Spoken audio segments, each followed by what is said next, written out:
niya. Karon iya kung ikaw na nalain sa nako. Ito ko sa kong kwarter ika. Sa akong sulod, bigon magpangayo ko sa ilo. Kung gibuhat niya, ko sa Ginoo. Ano mangayo ko pa sa ilo, Lord? Wala ko gibuhat niya. Pangayo pa sa ilo. Lord, agad mo gisaysay. Pangayo pa. Nakahuman ako gusto na. Pangayo pa sa ilo. Lord, what? Kung sige, pangayo pa sa ilo. Ako ni ko, sige. Ngayon mo pa sa ilo. Ako. May timing million. Kaya ganala naman sa tiin. Ginala na tiin. Kaya murag haso na rin ito siya. Pag-abot na mo, inya na rin ko, Brad. Tagalog, manamas. Malabon. Kung kapag to sa video, kasi ilo ako, Brad. Pero namas malabon. Patawarin mga bro, brother. I'm sorry. Pag iyong ginagawa na, ay soul, miseryoso kayo, hindi na ko makuha sa akong sulod. Ipay na. Murag tanaw ni mo, murag pili ko, murag mong tihano. Pero sa tinuray, nakadaog ko mga iso. Kato magkasinatian hantong karon ako ginagyo na Ginoo.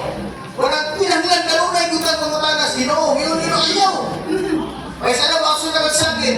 Ganit panahon galing na kanabang aksyon na nako gianag labay na po ang ba? Basura bitaw gamay.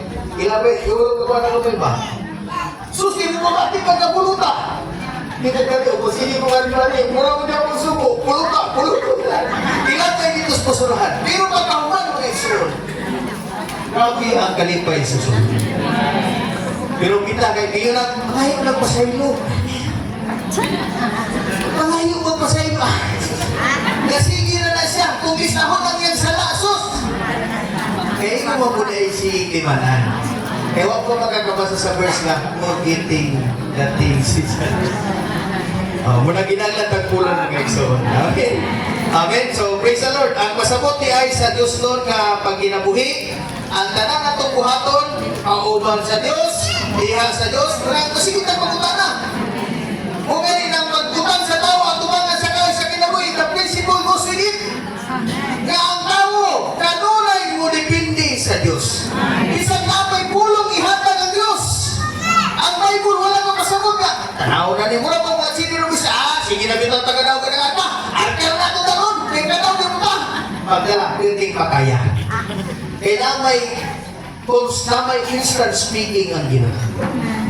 Amin mga igsoon? Amen. So, kung na ang pulong, mamulong ang Ginoo. Pero kung mutubati mo sa nato, walang kinanglan tagdo na to ang iyang pagpamahal. Amen. Pagmaanan na ganita na mga igsoon, mahimo na tang mga tao nga naa sa Diyos noon o mistikong nga gisakpang dati. Amin mga igsoon?